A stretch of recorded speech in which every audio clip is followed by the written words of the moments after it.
Yo, what up, what up? It's I'm D-Walk, aka I'mDWalk.com. And this is about my first time being robbed for over 100K. First of all, even to just say that, it feels sick in my stomach. And it was really, it was a lost time. It was right before the pandemic, and somebody I really was connected with. Just around the city, I do a lot of moving with consulting and advising and just connecting with people. We can call it mentorship and just having really deep, serious relationships. And there was a person I really, I leaned into. And at the time, I was actually living in LA. And so I was back and forth, but I would see these moves. I'll pop back into Dallas, do some events, and we would see each other at the same event. So over time, I started to kind of see patterns, see behaviors and stuff like that.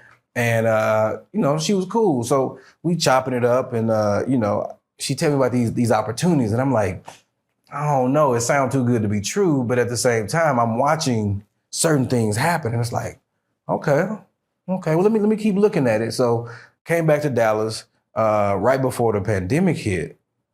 And then pandemic hit. And so, everything changed. For me, I was living in LA. I ended up being stuck in Dallas. Everything shut down. New York shut down, LA shut down. Dallas didn't really shut down, but it shut down enough to say, man, okay, what's going to happen with finances? The shows that I was working on in LA, they got canceled. All the sets were shut down. You couldn't take a flight. You couldn't do anything. So I wasn't panicking. And at the same time, I was like, you know what? Let me call up my friend and let me just explore some more about this. And she was like, you get X amount of dollars. Within 60 to 90 days, you get basically half of that back plus your investment. It's like, cool, that's reasonable. I got some racks to just kind of put up for it. Let's do it. First month, 60 days in. Yo, I got another spot. It's open for, you can jump into. Like, this will come back in 30 days. It's like, okay, so I got one in 60 days, 30 days in. So I'm going to double up. So, you know what? Let me see. And so I took, a few $1,000s and put into that. And everything was cool. The first lump came through, it was like, oh, all right. Well, say, let me just give me the surplus on that. Just run that other back, right? And then midway through another one opened up. So I took the earnings off of one and put into that new one. So I got 3 motions at one time. Cool. Keep going. I talked to my partner, you know what I'm saying?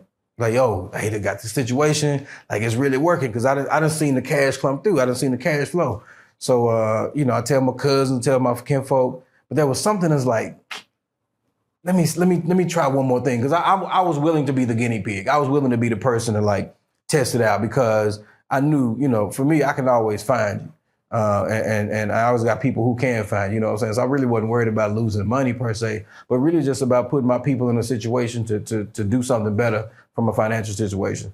And shared it with them and shared it with another friend of mine and got her into it. And it was working, it was rocking. She got her money back. And so the thing about like having wealth or accumulating, not just wealth, but like reaching a certain level of success is that you want to do it with your friends. And it's hard to like have success and be separate from everybody else. I feel like you leaving everybody. I mean, like I said, I'm from Oak Cliff, man, and a lot of times there is some guilt that comes with having success or doing things that may be different or having public notoriety. We'll say that, you know what I'm saying? And so I just want my people who I rock with to be able to do the same things that I do without me having to foot the bill. And so it was going good until it wasn't. And got a phone call like, yo, I don't really know what's happening. The contractor not doing this. And so this was in the real estate. It was with the container homes. The contractor not doing this not happening. And he ain't hearing back from me. I'm like, I don't know, but I just talked to him. So you don't know what's happening, but I just talked to him. What's going on? So next come couple times around, because I'm an advisor, kind of consult with people, I got a call like, hey, hey, D-Walk, like, I haven't heard this and people are coming this. I'm like, yo, what's the truth? I mean, this was this, and just kept blaming. I'm like, man, let's just give it some time. Let's see what happens. Because sometimes in those situations, you can overreact. One, it was the pandemic. If everybody who had a plan before the pandemic, it didn't work after that because nobody planned for the pandemic. So I was like, yo, if you don't panic, nobody else will. And so I was just kind of coaching from that standpoint of just how to guide through it. And then later, long story short, it come out, we were defrauded. Me and some other people here in Dallas, and not just Dallas. I mean, you're talking about being on a call and listening to people talk about how this was the last of the money that they had from their grandparents or their parents, and it was just in the midst of a pandemic, and they don't know what they're gonna do because somebody trusted them. And being robbed is not necessarily just like at gunpoint. It's a different type of emotion and response when you trusted somebody.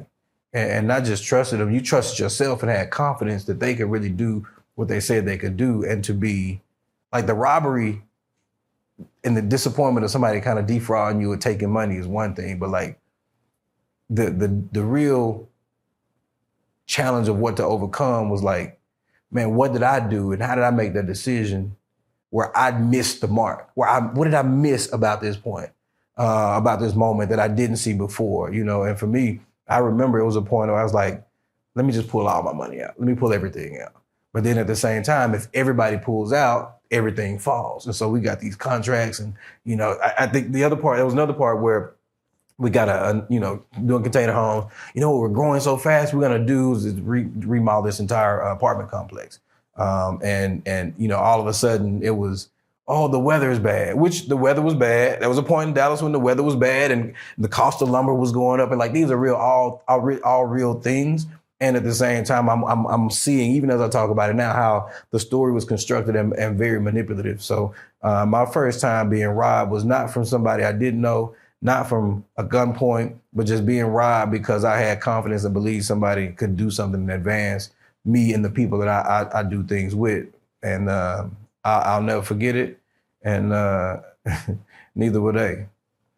Let me ask you, do you have any sympathy for DJ Envy in this scenario? Man, I have sympathy for the people who believed somebody. I empathize with Envy. I empathize with the people who believed Envy. I empathize with the organization through media who trusted him to make decisions and had that responsibility. It's not just something that impacts you. Even when you rob somebody, and like it's a lot of crimes to commit, but like robbing somebody, stealing, fraud, those are crimes, and those are just egregiouses that it's a different type of disappointment that exists. I can tell you, when you think about, I know what it takes to make six figures. I know what it takes to have the ability to generate over six figures. To notice somebody defrauded you, to notice somebody frauded you and lied to you and manipulated, and not just you, but like an industry of people. I bet some people gonna watch this and they gonna say, yeah, me too. I'm on an email thread with them. It's people It's people we know. You know what I'm saying? And it's like, wow, people really trusted you. People looked up to you and believed in you and believed what you was doing.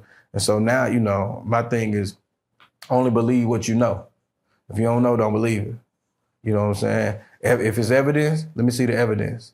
And I got all the paperwork and don't forget, don't doubt. Like, I'm going through the legal process and I'm going through the street process. There's some things you don't do to certain people. I get you. You'll get got. You know what I'm saying? It's just that was my first time being robbed. It still make me sick a little bit to know that six figures, what some people will never make in a lifetime, I was frauded out of. And the people I'm connected with, I'm gonna get you.